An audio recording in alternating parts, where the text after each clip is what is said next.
Ya, hari ini kita merayakan Paskah ya. Nah, kalau dalam apa namanya eh, yang aslinya ya, yang aslinya itu Paskahnya itu tanggal 14 Nisan ya. Jadi eh,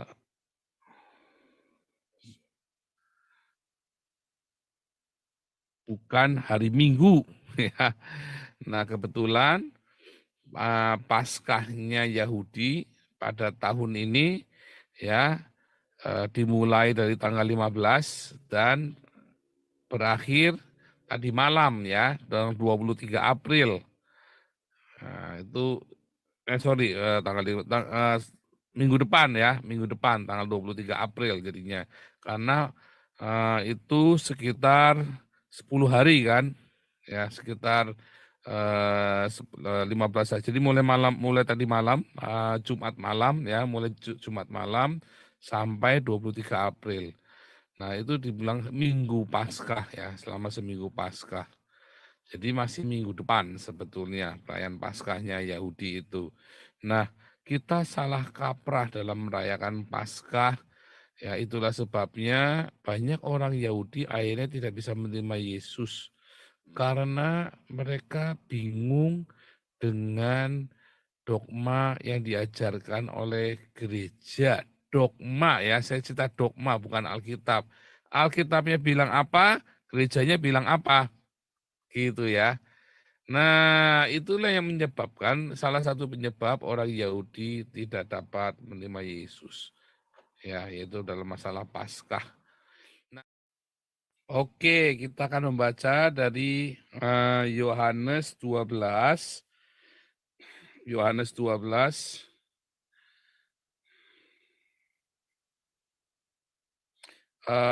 Siapa yang ready nih baca nih? Bang Ardo sudah ready? Yohanes 12. Iya Pak Paul. Ya, baca semuanya Yohanes 12 ya. Tapi ini banyak banget ya. Kita potong aja deh ya. Ayat ayat 37 sampai 50 ya.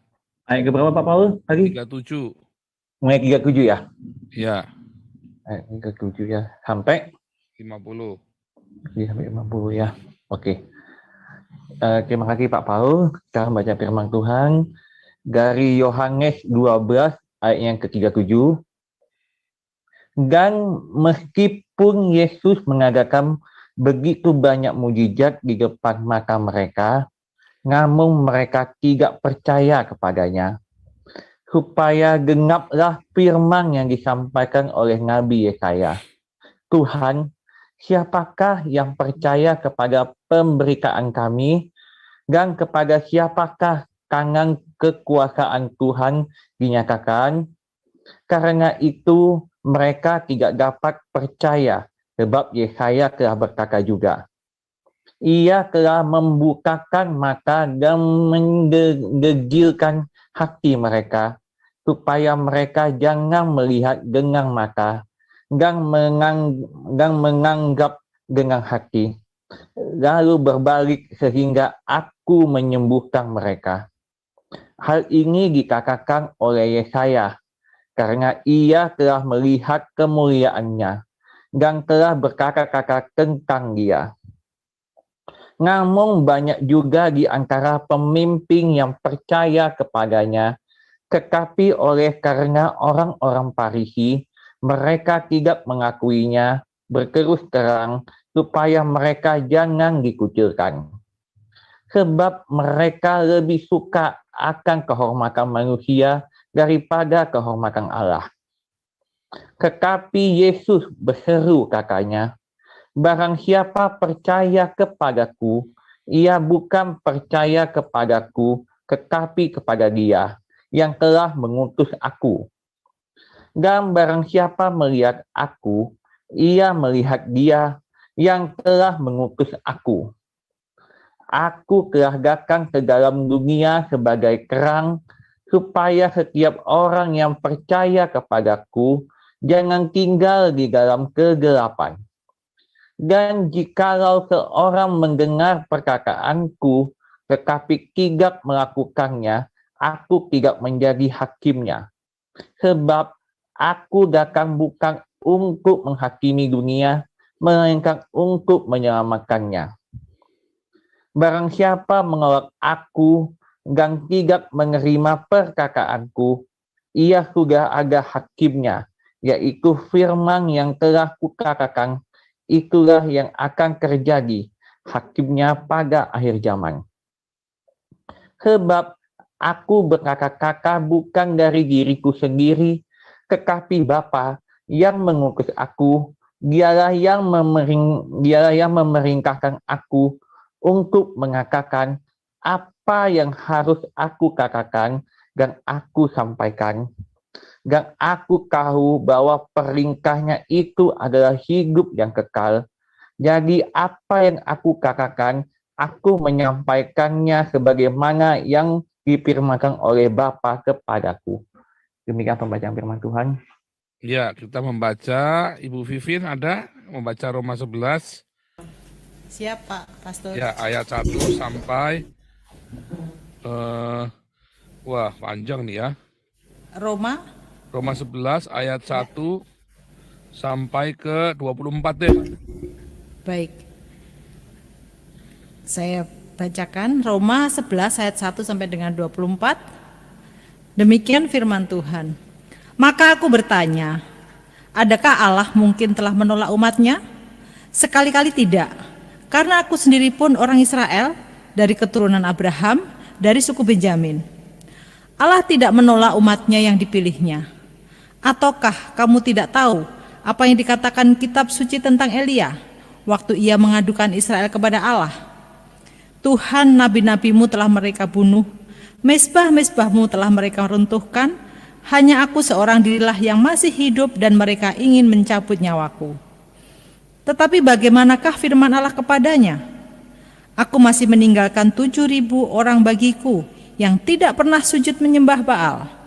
Demikian juga pada waktu ini ada tinggal suatu sisa menurut pilihan kasih karunia. Tetapi jika hal itu terjadi karena kasih karunia, maka bukan lagi karena perbuatan, sebab jika tidak demikian, maka kasih karunia itu bukan lagi kasih karunia. Jadi bagaimana? Israel tidak memperoleh apa yang dikejarnya, tetapi orang-orang yang terpilih telah memperolehnya. Dan orang-orang yang lain tegar hatinya, seperti ada tertulis, Allah membuat mereka tidur nyenyak, memberikan mata untuk tidak melihat, dan telinga untuk tidak mendengar sampai kepada hari sekarang ini. Dan Daud berkata, biarlah jamuan mereka menjadi jerat dan perangkap, penyesatan dan pembalasan bagi mereka. Dan biarlah mata mereka menjadi gelap, sehingga mereka tidak melihat, dan buatlah punggung mereka terus-menerus membungkuk. Maka aku bertanya, adakah mereka tersandung dan harus jatuh? Sekali-sekali tidak. Tetapi oleh pelanggaran mereka, keselamatan telah sampai kepada bangsa-bangsa lain, supaya membuat mereka cemburu. Sebab jika pelanggaran mereka berarti kekayaan bagi dunia, dan kekurangan mereka kekayaan bagi bangsa-bangsa lain, terlebih-lebih lagi kesempurnaan mereka. Aku berkata kepada kamu, hai bangsa-bangsa bukan Yahudi, justru karena aku adalah rasul untuk bangsa-bangsa bukan Yahudi, aku menganggap hal itu kemuliaan pelayananku, yaitu kalau aku dapat membangkitkan cemburu di dalam hati kaum sebangsaku menurut daging dan dapat menyelamatkan beberapa orang dari mereka. Sebab jika penolakan mereka berarti perdamaian bagi dunia, dapatkah penerimaan mereka mempunyai arti lain daripada hidup dari antara orang mati? Jikalau roti sulung adalah kudus, maka seluruh adonan yang kudus, maka seluruh adonan juga kudus. Dan jikalau akar adalah kudus, maka cabang-cabang juga kudus. Karena itu apabila beberapa cabang telah dipatahkan, dan kamu sebagai tunas liar telah dicangkokkan di antaranya, dan turut mendapat bagian dalam akar pohon zaitun yang penuh getah, janganlah kamu bermegah terhadap cabang-cabang itu. Jikalau kamu bermegah, ingatlah bahwa bukan kamu yang menopang akar itu, melainkan akar itu yang menopang kamu. Mungkin kamu akan berkata, ada cabang-cabang yang dipatahkan supaya aku dicangkokkan di antaranya sebagai tunas. Baiklah, mereka dipatahkan karena ketidakpercayaan mereka dan kamu tegak tercacak karena iman. Janganlah kamu sombong, tetapi takutlah. Sebab kalau Allah tidak menyayangkan cabang-cabang asli, Ia juga tidak akan menyayangkan kamu. Sebab itu perhatikanlah kemurahan Allah dan juga kekerasannya, yaitu kekerasan atas orang-orang yang telah jatuh, tetapi atas kamu kemurahannya, yaitu jika kamu tetap dalam kemurahannya, jika tidak, kamu pun akan dipotong juga. Tetapi mereka pun akan dicangkokkan kembali, jika mereka tidak tetap dalam ketidakpercayaan mereka. Sebab Allah berkuasa untuk mencangkokkan mereka kembali. Sebab jika kamu telah dipotong sebagai cabang dari pohon zaitun liar dan bertentangan dengan keadaanmu itu, kamu telah dicangkokkan pada pohon zaitun sejati. Terlebih lagi mereka ini, yang menurut asal mereka akan dicangkokkan pada pohon zaitun mereka sendiri. Demikian firman Tuhan. Iya, luar biasa. Saya akan membaca beberapa juga ya. Saya akan membacakan dari Kisah Rasul 21 ya. Ini perjumpaan Paulus dengan Yakobus saudara Yesus di Yerusalem. Sesudah beberapa hari lamanya, lihat ya. Lihat, ini Paulus memberi salam kepada mereka, kepada Yakobus dan yang lainnya, lalu menceritakan dengan terperinci apa yang dilakukan Allah di antara bangsa-bangsa lain oleh pelayanannya.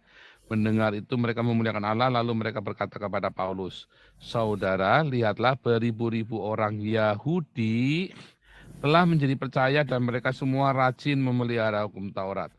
Tetapi mereka mendengar tentang engkau, bahwa engkau mengajar semua orang Yahudi yang tinggal di antara bangsa-bangsa lain untuk melepaskan hukum Musa. Sebab engkau mengatakan supaya mereka jangan menyunatkan anak-anaknya dan jangan hidup menurut adat istiadat kita. Jadi bagaimana sekarang? Tentu mereka akan mendengar bahwa engkau telah datang kemari. Sebab itu lakukanlah apa yang kami katakan ini. Di antara kami ada 4 orang yang bernazar, bawalah mereka bersama-sama dengan kau, lakukanlah pentahiran dirimu bersama dengan mereka, dan tanggunglah biaya mereka, sehingga mereka dapat mencukurkan rambutnya. Maka semua orang akan tahu bahwa segala kabar yang mereka dengar tentang engkau sama sekali tidak benar, melainkan bahwa engkau tetap memelihara hukum Taurat.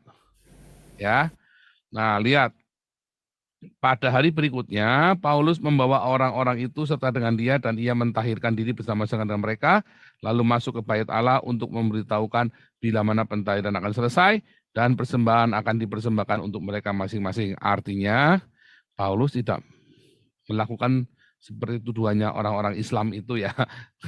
Orang-orang Islam itu kan bilang Paulus itu yang membatalkan Taurat. Enggak ya, Paulus enggak pernah ya. Ini ditulis di sini di dalam Kisah Rasul 21 ya. Dan apakah betul orang Yahudi tidak menerima Yesus? Banyak orang Yahudi yang menerima Yesus, beribu-ribu orang Yahudi menerima Yesus.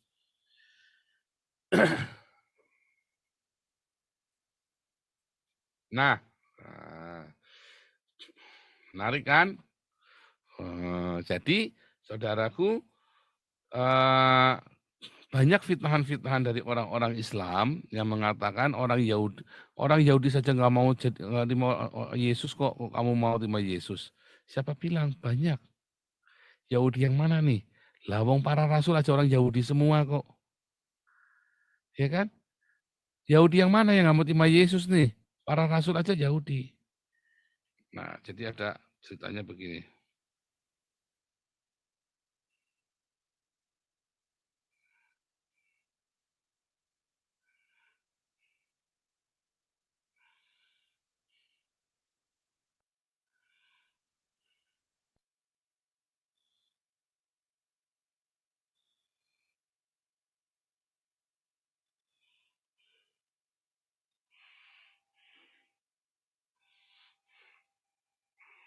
Ya. Zaman Yesus,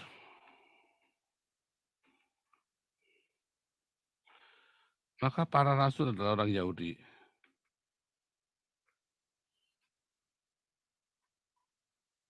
ya. Kemudian ada yang namanya Nikodemus. Ya, dia adalah seorang Farisi. Ada yang namanya Yusuf Arimatea. Yesus dimakamkan di makam Yusuf Arimatea, dia anggota Sanhedrin. Ya, mereka terima Yesus loh, mereka percaya. Kemudian zaman para rasul,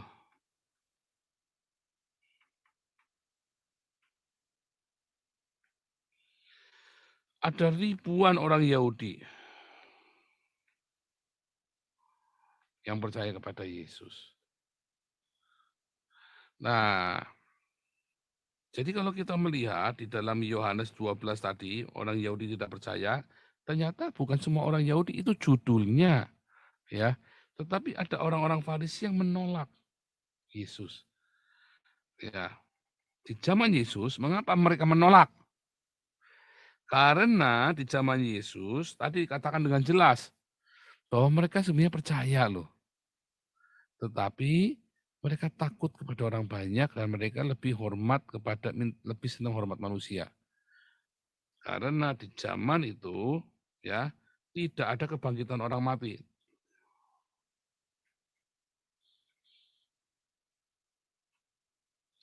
Itu ajarannya orang Saduki ya. Orang-orang Saduki. Nah, sehingga yang penting mereka itu melakukan Torah. Ya, kalau memang Yesus Mesias, ya sudah toh kita juga nggak akan menikmatinya. Jadi yang penting mereka sudah melakukan Torah, ya sudah. Mereka menjaga itu baik-baik. Ya tugas mereka selesai, itu sudah mati mau apa. Tetapi orang-orang ini sebenarnya percaya nggak percaya. Tadi dikatakan ya, sebenarnya mereka percaya. Nah, karena ada masalah politik, ada masalah harga diri dan segala macam, mereka nggak mau. Toh tidak ada kebangkitan orang mati. Semuanya hanya perdebatan teologi saja. Itu alasannya pertama. Ya, lalu alasannya kedua, mengapa mereka tidak bisa menerima Yesus? Kemudian orang-orang ini menghasut orang-orang yang lain. Nah, rakyat jelata ini kan bego-bego, ya kan? Mereka itu yang penting agama dinomor satukan, ya kayak orang Islam itu kan. Asal ulamanya bilang apa mereka percaya. Tetapi kalau kita lihat di Kisah Rasul 2, ya, orang-orang ini menyesal ya.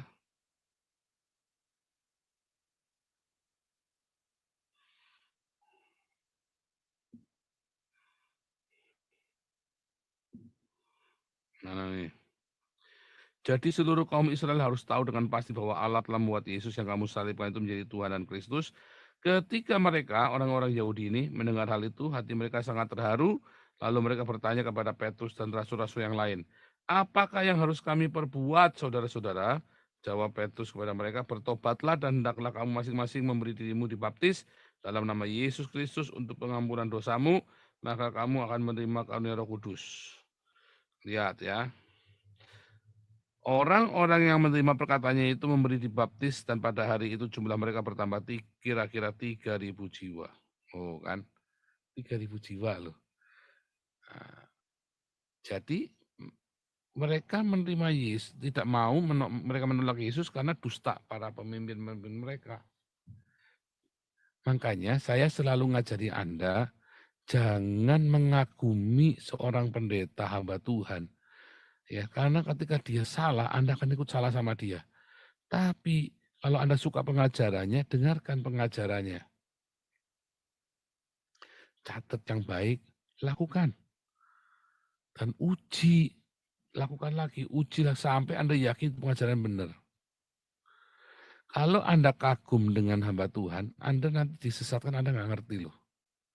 Anda nggak ngerti kalau lagi tersesat. Itu saat, ya. Makanya harus uji dan jangan pernah kagum sama orang. Nah itulah yang terjadi, itu ritual, makanya Yesus menolak semua ritual-ritual, simbol-simbol, semua retorika keagamaan itu dimarahi sama Yesus. Karena itulah akhirnya mereka jadi tersesat. Ya, mereka nggak baca kitab suci yang benar, mereka cuman dengarkan khotbahnya orang-orang saja. Mereka tidak menggali sendiri, makanya mereka jadi tersesat. Ya, nah, jadi mengapa Yahudi di zaman itu tidak mau? Karena ini yang pertama ya. Karena yang kedua karena dusta para imam. Ya, karena dusta para imam. Tetapi akhirnya dibongkar dan ribuan menjadi percaya. Akhirnya hampir seluruh orang Yahudi banyak yang percaya Yesus. Tetapi mengapa Paulus berkata tadi, ternyata ada loh yang tidak percaya. Konyol sekali ya, ternyata masih ada yang tidak percaya. Karena apa? Karena mereka sudah kemakan dusta itu satu, dan kedua mereka sudah hidup di dalam itu tadi dogma. Orang-orang Kristen jangan hidup dengan dogma ya. Dogma itu hanya untuk melengkapi imanmu ketika kamu lagi goyah. Tapi hiduplah dengan yang tertulis di Alkitab. Makanya jangan sok-sokan baca-baca kitab suci orang lain kalau Anda belum baca kitab sendiri aja belum selesai. Waktu Anda kan hanya terbatas. Nah, itu di zaman Yesus. Tapi akhirnya kan banyak orang Yahudi diselamatkan. Bahkan orang-orang non-Yahudi pun ikut diselamatkan. Itu faktanya. Ini zaman dulu. Sekarang zaman hari ini. Sejak tahun 300, tadi di awal sudah ya, Masehi, ya, maka lihat ya, semua tradisi Yahudi dihilangkan dari gereja. Mengapa? Karena Kristen menjadi agama negara. Maka tradisi yang ingin ditunjukkan adalah tradisi Roma. Mereka tidak mau tradisi Yahudi karena buat mereka Yahudi adalah warga kelas bawah. Ya, itu warga kelas bawah. Makanya semua tradisi Yahudi itu disingkirkan dari gereja. Adanya dimodifikasi. Kalau Kristen mengambil tradisi Yahudi, maka dimodifikasi, disesuaikan dengan tradisi pagan. Salah nggak? Nggak salah. Karena memang kekristenan tidak menuntut ritual dan simbol-simbol. Tetapi kekristenan adalah sebuah gaya hidup yang saling mengasihi. Tetapi hari ini kan orang kembali kepada ritual dan simbol, kepada gereja gedungnya, kepada pendeta-pendetanya, bukan tentang pengajarannya. Makanya nggak heran pendeta-pendeta bertengkar sendiri, ya kan? Nah, tradisi Yahudi. Anda kalau lihat nanti ada filmnya Agora ya, Anda nonton ya, bagus ini ya. Bagaimana orang-orang Yahudi kemudian dipersekusi oleh orang Kristen. Orang Kristen yang agamawi. Ya, yang mereka terjebak dalam ritual dan simbol-simbol itu. Makanya Anda kalau masih terikat dengan agamawi, Anda biasanya akan mempersekusi orang yang tidak sepaham dengan Anda. Itu sudah biasa itu. Anda bingung, Anda akan gelisah ketika ada orang nggak sama ajarannya sama agama Anda. Apalagi kemudian mengkritik agama Anda. Jadi baperan. Jadi baperan karena agamawi ya. Nah, yang dipersekusi, orang-orang Yahudi yang dipersekusi ini marah. Dan mereka akhirnya selain mereka tidak punya ikatan tradisinya udah beda, dan mereka dipersekusi. Bahkan ada orang Kristen ya yang namanya kaum Montanus. Ya.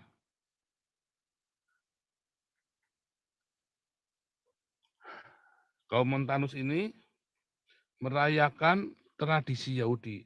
Misalnya Paskahnya tanggal 14 Nisan.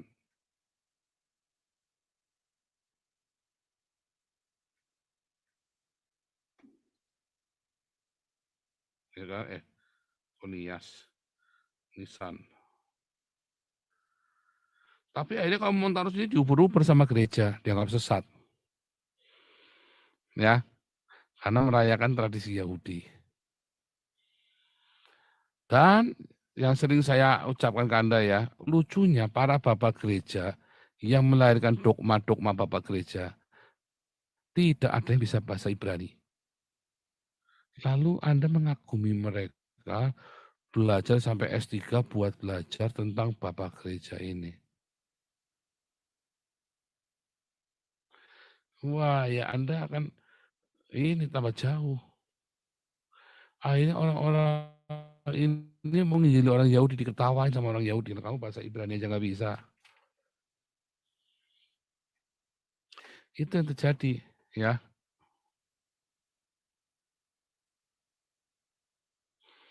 Nah, kemudian ada kejadian lagi ya.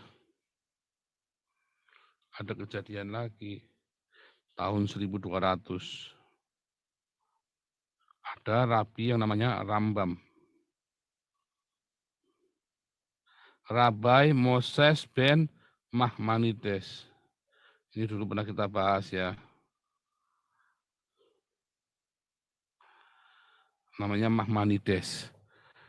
Nah, kita buka ya. Dia membahas tentang kejadian 3.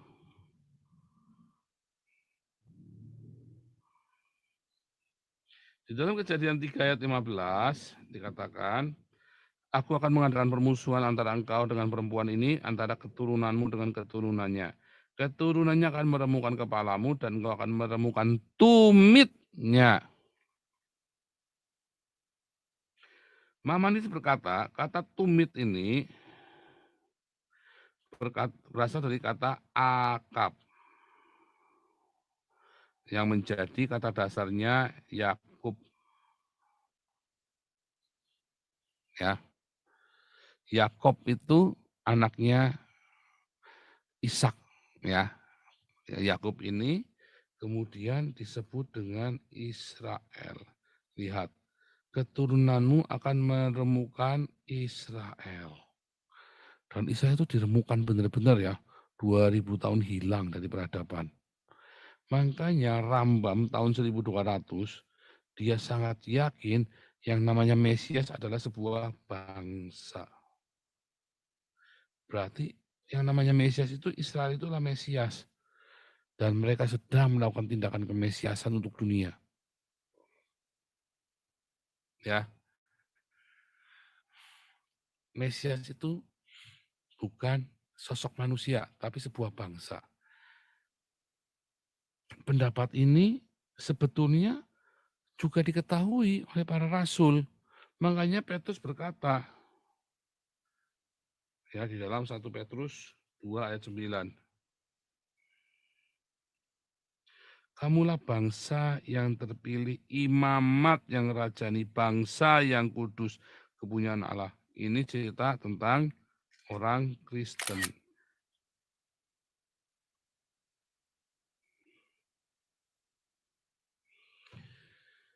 Orang-orang yang sudah menerima Yesus sebagai Tuhan, kamulah orang-orang pilihan. Begitu ya.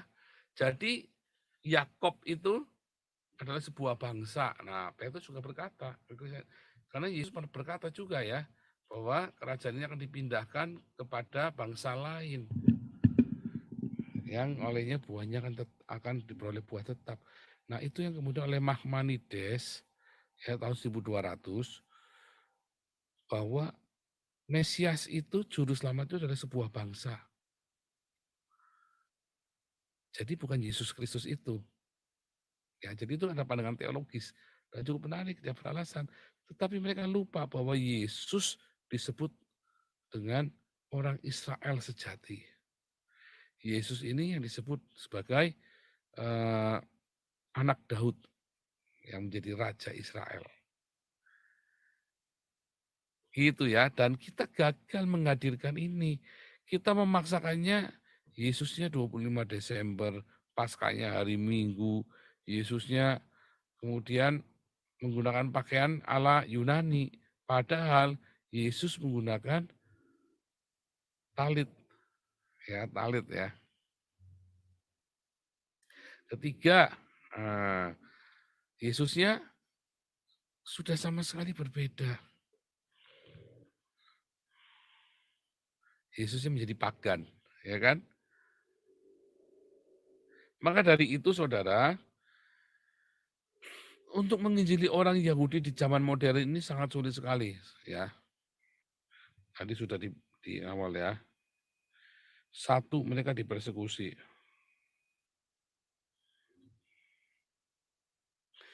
Ya, mereka mengalami persekusi dari orang Kristen. Dari gereja. Ya, karena beda, mereka langsung dipersekusi. Ini masalah politik. Makanya, lihat ya, kalau Anda lihat, ini gereja terjun dalam politik, maka korbannya akan ada korbannya. Gereja menjadi kompromi dengan dosa. Gereja menjadi kompromi dengan membiarkan itu tadi ya, orang liar boleh-boleh saja semua. Makanya pendeta-pendeta itu jangan terjun politik, ya, jangan terlibat di dalam politik praktis. Saya nggak pernah mau ya terlibat dalam politik praktis. Orang mau bujuk saya banyak sekali, saya nggak mau, ya, saya tidak mau. Sebentar, apakah betul suaranya kecil yang ada di YouTube? Mau cek yang ada di YouTube.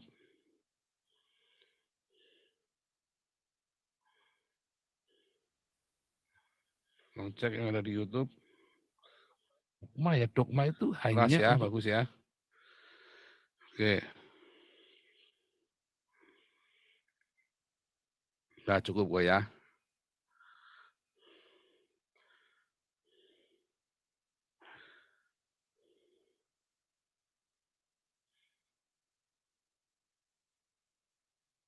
Oke, saya kerasin dikit deh supaya saya solusinya. Kemudian saudara, Anda lihat ya, yang pertama karena persekusi. Ya, tadi kedua, orang-orang Yahudi tidak mau menerima Yesus selain karena persekusi, karena ditipu, ya karena dogma.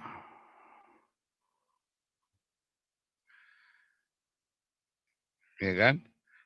Masalah tradisi Yahudi versus pagan.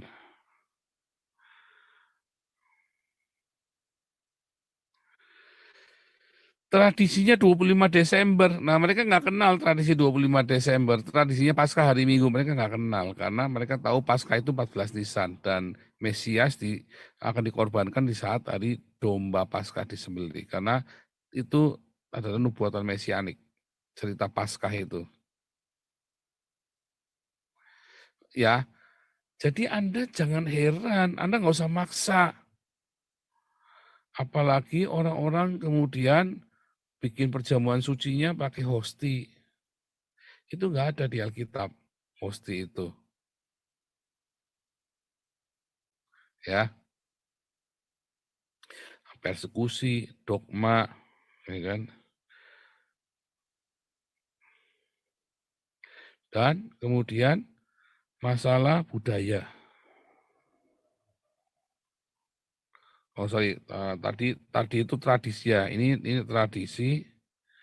Ini di sini malah budaya, masalah budaya dan tradisi. Ini adalah dogma, sorry ya. Nah, di sinilah dogma. Dogma di dalam Yahudi Yudaisme, mereka sudah ngeblok karena Yesus yang di dalam Kristen adalah Yesus yang pagan menurut mereka.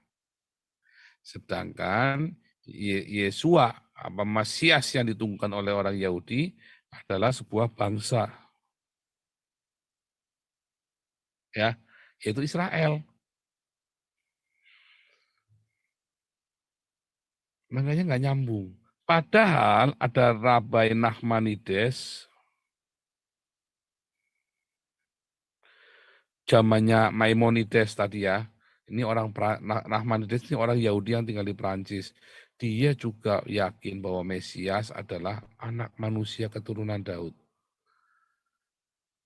Tetapi dia tidak mau menjadi Kristen karena masalah Trinitas. Justru dia nggak mau jadi Kristen begitu dengar Trinitas. Kan menarik kan? Nah, kan lucu. Gimana coba? Gara-gara justru Trinitas itu menghalang-halangi orang Yahudi datang sama Yesus. Mereka nggak mau. Mereka nggak bisa terima. Apalagi tidak ada satupun orang Kristen yang di dunia ini bisa menjelaskan Trinitas kepada orang Yahudi. Itu ya.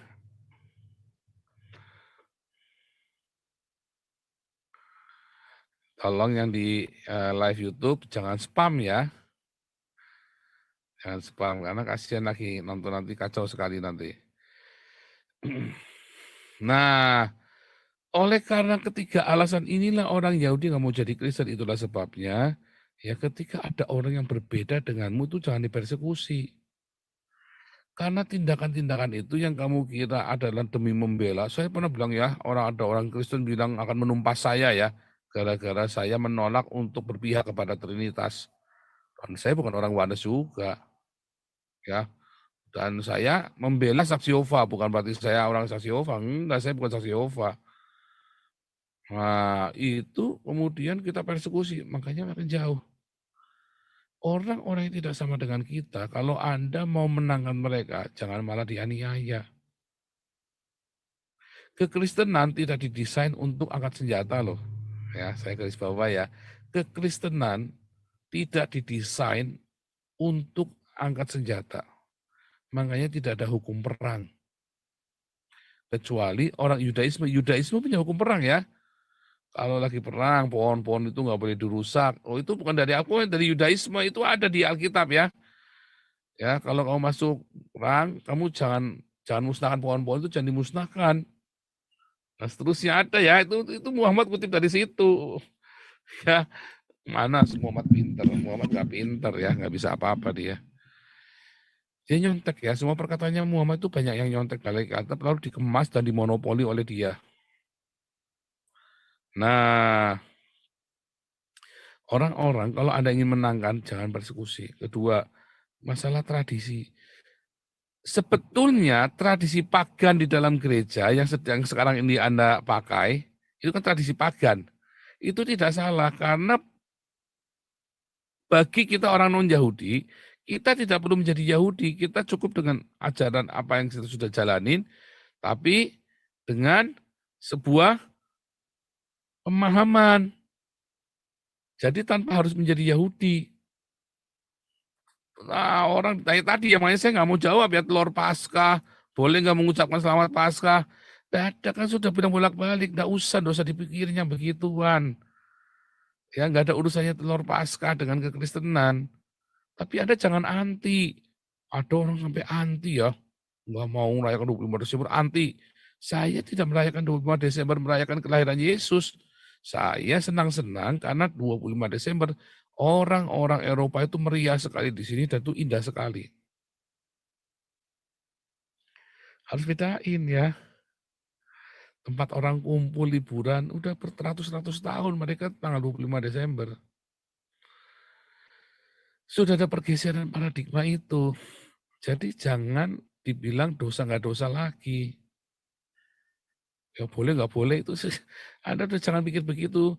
Tradisi pakan boleh nggak di gereja ya pakai saja, nggak apa-apa.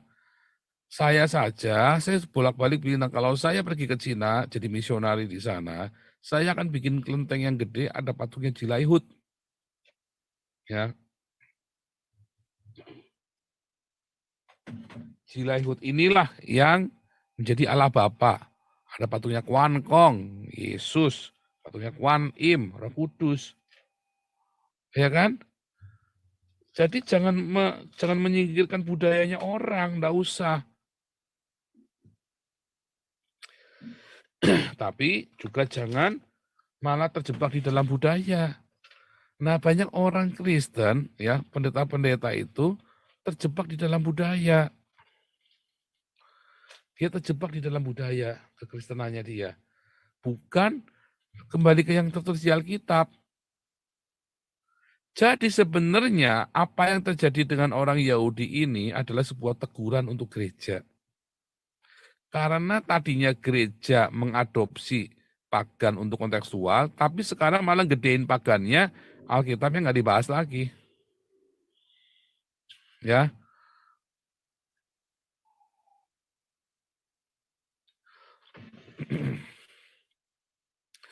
nah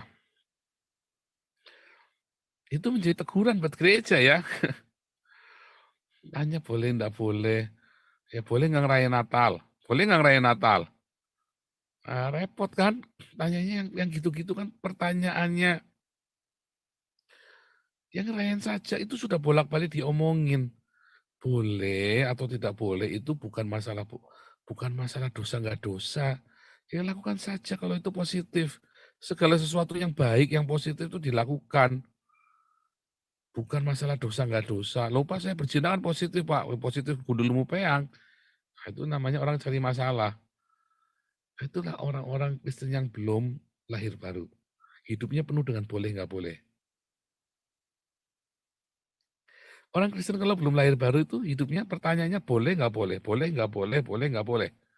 Percaya nggak? Orang Kristen yang hidupnya lahir baru, dia nggak urusan dengan yang nggak boleh. Orang Kristen yang lahir baru, dia tidak akan tidak akan peduli dengan yang tidak boleh. Dia fokus dengan yang harus dia lakukan untuk kebaikan. Sehingga dia tidak punya waktu dan ruang dan kesempatan untuk memikirkan yang tidak baik. Dia fokus hidupnya untuk berbuat baik. Jadi pertanyaan boleh nggak boleh itu saya tidak mau jawab. Ya, itu menunjukkan Anda belum lahir baru. Jadi jawabannya adalah Anda belum lahir baru berarti. Dah begitu saja. Kalau pertanyaan boleh nggak boleh berarti Anda belum lahir baru. Karena orang Kristen yang lahir baru dia nggak akan mikir boleh nggak ya nyolong ya, boleh nggak ya ke Alexis ya. Dia nggak akan nanya begitu lagi. Boleh nggak ya saya makan telur Paskah ya, boleh nggak ya saya makan bekas berhala. Enggak.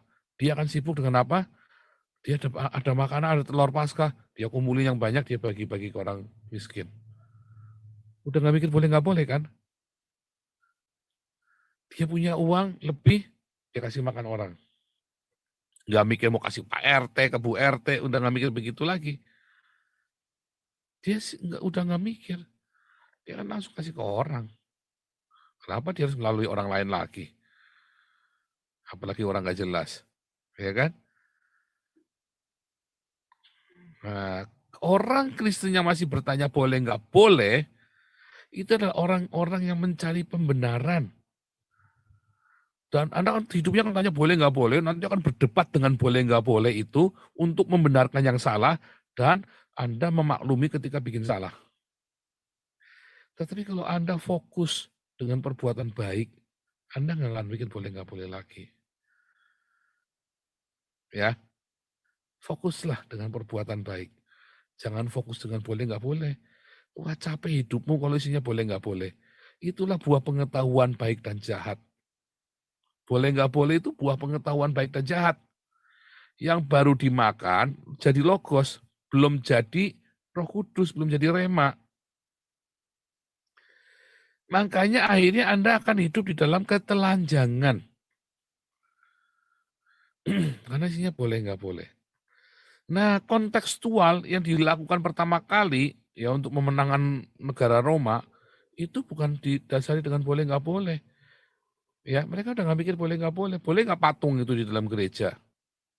Nah, itu kan kontekstual. Yang kemudian menjadi salah ketika patung itu lebih penting daripada melakukan diakonia. Tapi saya lihat orang Katolik zaman sekarang ya, saya nggak tahu kalau zaman dulu. Zaman sekarang orang Katolik yang di Eropa, yang di Indonesia, diakonianya lebih kencang daripada orang yang nggak ada patungnya di gereja. Artinya yang salah yang mana? Ya yang nggak diakonia. Bukan yang orang anu. Inilah pemikiran orang Katolik terhadap patung diekspresikan dengan diakonia. Lalu orang gereja karismatik, inilah pemikiran orang gereja karismatik bahwa patung dosa, Katolik nggak ada Roh Kudus, ya kan Romonya adalah antikristus dan paus antikristus dan segala macam. Nyatanya dia nggak diakonia. Kalau Anda masih berpikiran boleh nggak boleh, pikiran Anda itu nanti akan menjerumuskan Anda justru ke neraka. Karena kecenderungan hatimu akan selalu ngejakin yang nggak boleh, apalagi yang nggak boleh itu enak. Tapi kalau fokusmu adalah semua cari kebaikan, cari kebaikan, cari kebaikan. Nah, ya, maka Anda kan nggak mikir boleh nggak boleh. Tiba-tiba Anda sudah tidak berbuat yang najis lagi. Nah, itu ya. Kemudian dogma ya. Kalau tadi si Maimonides berkata yang namanya Mesias itulah Yakub, Israel. Kalau Nahmanides berkata bahwa Mesias itu anak Daud. Nah, dogma-dogma ini yang menghalangi orang-orang Yahudi percaya Yesus. Lalu bagaimana seharusnya? Maka seharusnya kita belajar ya untuk mengetahui tradisi dan budaya mereka. Sebelum Anda mati-matian memperjuangkan dogma Trinitas, sebelum Anda mati-matian memperjuangkan dogmanya Saksi Yehova, sebelum Anda mati-matian berdogma oneness dan sebagainya. Ternyata ya dogma ini yang menjadi penghalang besar. Dogma gerejanya itu sudah meleset ya daripada yang diajarkan di Alkitab. Contohnya perpuluhan tanpa diakonia. Gereja-gereja yang rajin perpuluhan tapi tidak berdiakonia dengan militan. Orang Yahudi akan bilang, oh, saya ini orang Yahudi. Orang Yahudi kan terkenal paling pelit di dunia. Tapi semua orang Yahudi berdiakonia. Ya, orang Yahudi itu tolong menolong kepada sesama mereka. Ya, yang miskin.